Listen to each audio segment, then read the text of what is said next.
ഈ ഒരു സിനിമയുടെ ഭാഗമാവാൻ സാധിച്ചതിൽ, ഈ ഒരു സിനിമയുടെ മാത്രമല്ല ലൂസിഫറിൻ്റെ ഭാഗമാവാൻ സാധിച്ചതിൽ ഇപ്പോഴും ആ സന്തോഷം അതുപോലെ തന്നെ ഉണ്ട്. അതുകൊണ്ടാണല്ലോ ഇതിലും വരാൻ പറ്റിയത്. ഒരു മലയാള സിനിമ പ്രവർത്തകൻ എന്നുള്ള നിലയ്ക്ക് എനിക്ക് ഭയങ്കര സന്തോഷവും അഭിമാനവും തരുന്ന ഒന്നാണ് ഞങ്ങളിപ്പോൾ കഴിഞ്ഞ കുറച്ച് ദിവസങ്ങൾ ഇതിൻ്റെ പ്രമോഷൻ്റെ ഭാഗമായിട്ടും അതല്ലാതെ സോഷ്യൽ മീഡിയയിലും ഒക്കെ നമ്മൾ സംസാരിക്കുന്ന ആളുകൾ ഈ സിനിമയിൽ അർപ്പിക്കുന്ന ഒരു പ്രതീക്ഷയും ഈ പറഞ്ഞ പോലെ ഒരുപോലെ എല്ലാവരും കാത്തിരിക്കുന്ന ഒരു സിനിമ എന്ന് പറയുന്നത് അതങ്ങനെ വെറുതെ ഉണ്ടായതല്ല. ഈ സിനിമയുടെ വിഷ്വൽസും അതായത് ട്രെയിലറും ടീസറും ഒക്കെ വന്നതിന് ശേഷം ഈ സിനിമയിലുണ്ടായ ഒരു വിശ്വാസവും ഇതിനു മുമ്പത്തെ സിനിമ നേരത്തെ ഒരുക്കി വെച്ചിരുന്ന ആ ഒരു വിശ്വാസവും ഒക്കെയാണ്. അത് ഇങ്ങനൊരു സിനിമ വരുന്ന സമയത്ത് അത് തീർച്ചയായിട്ടും മലയാള സിനിമയ്ക്ക് അഭിമാനിക്കാവുന്ന ഒന്നായിരിക്കും എന്നുള്ളതിൻ്റെ ഒപ്പം തന്നെ ഇനി തുടർന്ന് നമുക്ക് മലയാള സിനിമയ്ക്ക് പുതിയ പുതിയ വാതായനങ്ങൾ തുറന്നിടുന്ന ഒരു സിനിമയായി മാറട്ടെ എന്ന് ഞാൻ ആഗ്രഹിക്കുന്നു. പിന്നെ ഈ സിനിമയിൽ ഞങ്ങൾ വർഷങ്ങളായിട്ട് ആദ്യമായിട്ടാണ് ഗോപാലൻ സാറിൻ്റെ പേര് തെറ്റി വിളിക്കുന്നത്. ഞാൻ തമാശ പറയണല്ലോ, സത്യമായിട്ടും ഞങ്ങൾ എത്രയോ വർഷങ്ങളായിട്ട് പരിചയമുള്ള ആൾക്കാരാണ്. ഞങ്ങൾ കുറേ നാളുകളായിട്ട് നമ്മൾ സിനിമ ചെയ്യണം എന്ന് ആഗ്രഹിച്ചിരിക്കുന്നതാണ് ഒരുമിച്ച്. ഈ സിനിമയിലൂടെ അത് സംഭവിച്ചു. അതിൽ വലിയ സന്തോഷം. വളരെയധികം സിനിമയെ ഇഷ്ടപ്പെടുന്ന, സിനിമയെ ആഗ്രഹിച്ചിട്ടല്ലേ നാട്ടിൽ നിന്ന് പോയത്. സിനിമ ആഗ്രഹിച്ച് നാട്ടിൽ നിന്ന് പോയ ആളാണ്. ഇപ്പോൾ ഇങ്ങനെ ഒരു സിനിമ വന്നപ്പോൾ ആ സിനിമയിൽ ഏറ്റവും പ്രധാനപ്പെട്ട ഒരാളായിട്ട് അദ്ദേഹമുണ്ട്. വലിയ സന്തോഷം. ഞാനും ആൻ്റണി ചേട്ടനും ലൂസിഫറിൻ്റെ സമയം മുതൽ ഞങ്ങളിങ്ങനെ സമയം കിട്ടും ഇങ്ങനെ കുറേ സമയം സംസാരിച്ചിരിക്കുന്നു. എന്നെ കുറേ ഇൻസ്പയർ ചെയ്തിട്ടുള്ള ഒരാളാണ്. കുറേ കാര്യങ്ങളിൽ ഞാൻ ഇപ്പോഴും ആൻ്റണി ചേട്ടൻ പറഞ്ഞ പല കാര്യങ്ങളും ഞാൻ പലയിടത്തും കോട്ട് ചെയ്യാറ് വരെയുണ്ട്. ഇപ്പോൾ ഒരു ചേട്ടനെ പോലെ ഭയങ്കരമായിട്ടുള്ളൊരു സ്നേഹം എനിക്ക് എപ്പോഴും കിട്ടുന്ന ഒരാളാണ്. ഒപ്പം ഈ സിനിമയ്ക്ക് വേണ്ടിയിട്ട് കല്ലുപോലെ നിന്ന ഒരു പ്രൊഡ്യൂസറാണ്. അത്ര എളുപ്പമല്ല. ഈ സിനിമ അത്യാവശ്യം വലിയ ബഡ്ജറ്റുള്ള സിനിമയാണ് എന്ന് എല്ലാവർക്കും അറിയാമല്ലോ. മാത്രമല്ല ഇത് ഒരുപാട് സ്ഥലങ്ങളിൽ ഷൂട്ട് ചെയ്യേണ്ട, പലപ്പോഴും പതറിപ്പോകാവുന്ന സാഹചര്യങ്ങൾ ഉണ്ടായിട്ടും അതിനൊന്നും പതറിപ്പോകാതെ കല്ലുപോലെ നിന്ന ആൻ്റണി ചേട്ടൻ. അപ്പോൾ വീണ്ടും ഒരു സിനിമ കൂടെ ഞങ്ങൾക്ക് ഒരുമിച്ച് ചെയ്യാൻ പറ്റി. പിന്നെ ഇന്ദ്രേട്ടൻ, ഞങ്ങൾ ഈ പറഞ്ഞ പോലെ 2-3 സിനിമകളെ ഒരുമിച്ച് ചെയ്തിട്ടുള്ളൂ എന്നുണ്ടെങ്കിലും എപ്പോൾ കണ്ടാലും ആ ഒരു സ്നേഹവും ഓമത്തും എനിക്ക് എപ്പോഴും കിട്ടിയിട്ടുള്ള ഒരാളാണ്. എനിക്ക് സംസാരിച്ചിരിക്കാൻ ഒരുപാട് ഇഷ്ടമുള്ള ആളാണ്. ഇപ്പോൾ ഒരവസരം കിട്ടിയാലും ഞാൻ വിടാതെ പിടിക്കുന്ന ഒരാളാണ്. ഇന്ദ്രേട്ടൻ്റെ കൂടെയും പിന്നെയും ഒരു സിനിമ ചെയ്യാൻ പറ്റി എന്നുള്ളത് വലിയ സന്തോഷം. മഞ്ജു ചേച്ചി, ഞാൻ ഇന്ന് കുറച്ച് നേരത്തെ വേറൊരു പ്രസ് മീറ്റ് ഉണ്ടായിരുന്നു, അതിനകത്ത് ഞാൻ പറഞ്ഞിരുന്നു എൻ്റെ സ്വന്തം ചേച്ചിയെ പോലെ ഞാൻ ഇഷ്ടപ്പെടുന്ന ഒരാളാണ്. ഈ സിനിമയിൽ ഞങ്ങൾ സഹോദരങ്ങളായിട്ട് തന്നെയാണ് ഉള്ളത്. കഴിഞ്ഞ ആ സിനിമയിലും ഉണ്ടായിരുന്നു. ഈ സിനിമയൊക്കെ തുടങ്ങുന്നതിന് മുമ്പും ഞങ്ങൾ തമ്മിൽ വളരെ അടുപ്പം ഉണ്ടായിരുന്നതാണ്. വീണ്ടും ഞങ്ങൾക്ക് ഈ സിനിമയിൽ ഒരുമിച്ച് സ്ക്രീൻ സ്പേസ് ഷെയർ ചെയ്യാൻ പറ്റി. വലിയ സന്തോഷം.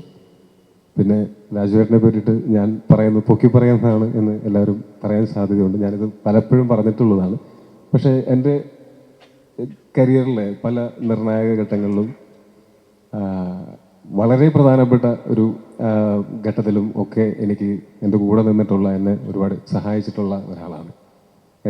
ഞാൻ 7th Day എന്ന് പറയുന്ന സിനിമയിൽ അഭിനയിക്കുന്ന സമയത്താണ് ഞങ്ങൾക്ക് കൂടുതൽ സംസാരിക്കാനും ഒക്കെ അവസരം കിട്ടിയിട്ടുള്ളത്. ഇത് 2014 അപ്പോൾ ആ സമയത്ത് അദ്ദേഹവുമായിട്ട് രാജുവേട്ടനായിട്ട് സംസാരിച്ച് ഒരുപാട് കാര്യങ്ങൾ സംസാരിക്കുകയും അതിൽ നിന്ന് ഇൻസ്പയർഡ് ആയിട്ടുണ്ട്. കുറേ ഈ സിനിമ നമുക്കൊരു ലിമിറ്റില്ലാതെ സ്വപ്നം കാണാൻ പറ്റുന്ന ഒരു മേഖലയാണെന്നും സിനിമ എവിടെയെങ്കിലും ഒതുങ്ങി നിൽക്കേണ്ടതെന്നല്ല, കുറച്ചും കൂടെ വലിയ രീതിയിൽ ചിന്തിക്കണമെന്നും ഒക്കെയുള്ള ആ ഒരു ചിന്ത എന്നിൽ ആദ്യമായിട്ടുണ്ടാവുന്നത് രാജുവേട്ടനായിട്ടുള്ള സംഭാഷണങ്ങളിലൂടെയാണ്. അന്ന് 7th Day ഷൂട്ടിൻ്റെ സമയത്ത്. അതിനുശേഷം എന്ന് നിൻ്റെ മൊയ്തീൻ ചെയ്തു.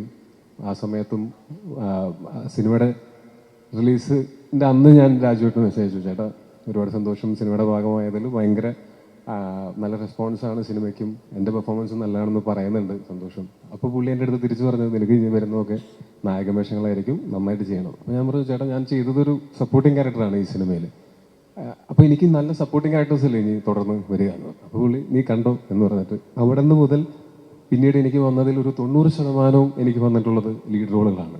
അതെന്താണെന്ന് എനിക്ക് അന്ന് മനസ്സിലായില്ല, പുള്ളിക്ക് അത് അന്നേ മനസ്സിലായിരുന്നു. അതിനുശേഷവും ഇപ്പോഴാണെങ്കിൽ പോലും എന്തെങ്കിലും ഒരു പ്രതിസന്ധിയോ അല്ലെങ്കിൽ എന്തെങ്കിലും ഒരു ഡൗട്ടോ വന്നാൽ ഞാൻ ആദ്യം വിളിച്ച് ഉപദേശം ചോദിക്കുന്ന ആളും രാജുവേട്ടനാണ്. അപ്പോൾ തീർച്ചയായിട്ടും ഈ സിനിമ ഇതുപോലൊരു സിനിമ ഇങ്ങനെ മൗണ്ട് ചെയ്ത് അത് മലയാളത്തിൻ്റെ അഭിമാനമായിട്ട് കൊണ്ടുവരാനായിട്ട് അതിന് ഒരുപാട് ആൾക്കാർക്ക് പറ്റുമെന്ന് എനിക്ക് തോന്നുന്നില്ല. അത് എനിക്ക് തോന്നുന്നു രാജുവേട്ടൻ ലൊക്കേഷനിൽ അത് എങ്ങനെയാണ് അത് ഹാൻഡിൽ ചെയ്തിട്ടുള്ളത്. ഇത്രയും വലിയ ക്രൂവും ഇത്രയും സെറ്റപ്പും ഒക്കെ ഉണ്ടായിട്ട് ഇതിനെ എങ്ങനെയാണ് സിംഗിൾ ഹാൻഡഡ്ലി അത് ക്യാരി ചെയ്ത്, അത് അൾട്ടിമേറ്റ് കോൺഫിഡൻസ് ആണ്. അത് ഞാൻ എപ്പോഴും അസൂയയുടെ നോക്കി നിന്നിട്ടുള്ള ഒന്നാണ്. ഭയങ്കര അൾട്ടിമേറ്റ് കോൺഫിഡൻസ് ആണ്. അത് മാത്രം മതി സിനിമ ചെയ്യാൻ എന്ന് ചിലപ്പോൾ തോന്നും. അപ്പോൾ വീണ്ടും ഈ സിനിമയിലും എന്നെ ഭാഗമാക്കിയതിൽ ഒരുപാട് നന്ദി. ഈ സിനിമയുടെ ചില സീനൊക്കെ ഷൂട്ട് ചെയ്ത് കഴിഞ്ഞിട്ട് പുള്ളി എൻ്റെ അടുത്ത് പറഞ്ഞു, നിന്റെ പണ്ടത്തേനേക്കാൾ അഭിനയം മെച്ചപ്പെട്ടിട്ടുണ്ട്, നന്നായിട്ടുണ്ട് എന്ന് പറഞ്ഞു. അത് ഞാൻ വലിയൊരു അംഗീകാരമായിട്ട് കരുതുന്നു. Thank you so much. പിന്നെ ലാലേട്ടൻ, തീർച്ചയായിട്ടും ഞാൻ ഇതിനു മുമ്പ് ഞങ്ങൾ ഒരു കോമ്പിനേഷൻ സീൻ ഉണ്ടായിട്ടുള്ളത് 2014 തന്നെ കൂതറ എന്ന് പറയുന്ന സിനിമയിലാണ്. ഞങ്ങൾ ഒരു സീനിലെങ്കിലും കുറച്ച് സീനുകളുണ്ടായിരുന്നു അതിനകത്ത് ഒരുമിച്ച് അഭിനയിക്കാനായിട്ട്. അന്ന് അതിൻ്റെ മുമ്പിൽ ലാലേട്ടൻ വന്ന് നിൽക്കുന്ന സമയത്ത് തന്നെ, അന്ന് ഞങ്ങൾ ഷൂട്ട് ചെയ്യുന്ന സമയത്ത് തന്നെ ഞങ്ങളാകെ ഷൂട്ട് ചെയ്യാൻ പറ്റാത്തൊരവസ്ഥ വന്നു. അവിടെ ഞങ്ങൾ അഴീക്കോട് ഭാഗത്താണ് ഷൂട്ട് ചെയ്തിരുന്നത്. അന്ന് ജനക്കൂട്ടം കാരണം കൊണ്ട് ലാലേട്ടന് ലൊക്കേഷനിലേക്ക് കയറി വരാൻ പറ്റാതെ നിൽക്കുന്ന സമയത്ത് അങ്ങനെ നിന്ന് ഞങ്ങളൊരു സീനൊക്കെ ചെയ്യാനായിട്ട് എൻ്റെ മുമ്പിൽ ലാലേട്ടൻ നിൽക്കുന്ന സമയത്ത് എൻ്റെ മനസ്സിലൂടെ ഓടിപ്പോകുന്നത്, ഇതാരാണ് നിൽക്കുന്നത്? ഞാൻ ലാലേട്ടൻ്റെ ഇതിനു മുമ്പ് ഞാൻ കണ്ടിട്ടുള്ള സിനിമകളിലെ കഥാപാത്രങ്ങളെല്ലാം എൻ്റെ തലയിൽ കൂടെ ഇങ്ങനെ, ആരും മംഗലശ്ശേരി നീലകണ്ഠനാണോ, അതല്ലെങ്കിൽ ദാസനും മറ്റേ നമ്മുടെ നാടോടിക്കാറ്റിലെ അങ്ങനത്തെ ഏത് ക്യാരക്ടറാണ് എന്നുള്ളത്, അങ്ങനത്തെ ഒരു ചിന്തയാണ് ഫസ്റ്റ് സാധാരണ മലയാള പ്രേക്ഷകൻ എന്നുള്ളതിലേക്ക് എനിക്ക് എൻ്റെ ഉള്ളിലുണ്ടായത്.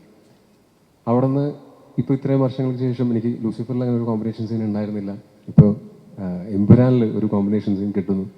ആ കോമ്പിനേഷൻ സീൻ കിട്ടുമ്പോൾ ഞാനും ഇപ്പോൾ സിനിമയിൽ വന്നിട്ട് ഇപ്പോൾ 12 വർഷങ്ങൾ കഴിഞ്ഞിരിക്കുന്നു. അപ്പോൾ ലാലേട്ടൻ വന്നിട്ട് 47 വർഷമായി. അപ്പോൾ ഇത്രയും വലിയൊരു സ്റ്റാർ, അല്ലെങ്കിൽ ഇത്രയും ബഹുമാനിക്കപ്പെടുന്ന, ഇത്രയും അംഗീകരിക്കപ്പെട്ടിട്ടുള്ള ഒരു ആക്ടർ ഒരുപാട് പ്രിവിലേജുകൾ ഉപയോഗിക്കാവുന്ന സാഹചര്യങ്ങളുണ്ടായിട്ടും അതൊന്നുമില്ലാതെ സിനിമയോട് ഇപ്പോഴും കാണിക്കുന്ന ആ ഒരു കൊതിയും ആ ഒരു എന്താ പറയുക, ആ ഒരു ആവേശവും ഒക്കെ ഭയങ്കരമായിട്ടുള്ള, എന്നെ ഇൻസ്പയർ ചെയ്തിട്ടുള്ള, ഞാൻ ഭയങ്കരമായിട്ട് അഡ്മയർ ചെയ്യുന്ന ഒന്നാണ്. ഇതിനകത്ത് തന്നെ എൻ്റെ ഒരു ക്ലോസപ്പ് ഷോട്ട് എടുക്കുന്ന സമയത്ത് സാധാരണ ക്യാമറയുടെ സൈഡിൽ ചെറിയ ഒരു പീസ് ഓഫ് പേപ്പർ ഒട്ടിച്ചിട്ട് അതിലേക്ക് നോക്കിയിട്ടാണ് നമ്മൾ പലപ്പോഴും ഇമോട്ട് ചെയ്യുന്നത്. ക്ലോസപ്പിൻ്റെ സമയത്ത് ഓപ്പോസിറ്റ് നിൽക്കുന്ന ആക്ടർ ശരിക്കും പറഞ്ഞാൽ ആവശ്യമില്ല, ആ സ്ഥാനത്ത് ക്യാമറയാണ് ഉണ്ടാവുക. പക്ഷെ അന്ന് ഞങ്ങൾ ഷൂട്ട് ചെയ്യുന്ന സമയത്ത് ലാലേട്ടൻ, മോനെ ഞാൻ നിൽക്കണോ എന്ന് ചോദിച്ചു. പറഞ്ഞു, ചേട്ടൻ നിന്നാൽ സന്തോഷം, നിന്നില്ലെങ്കിലും കുഴപ്പമില്ല, റെസ്റ്റ് എടുക്കണമെങ്കിൽ റെസ്റ്റ് എടുക്കാമെന്നിരുന്നു.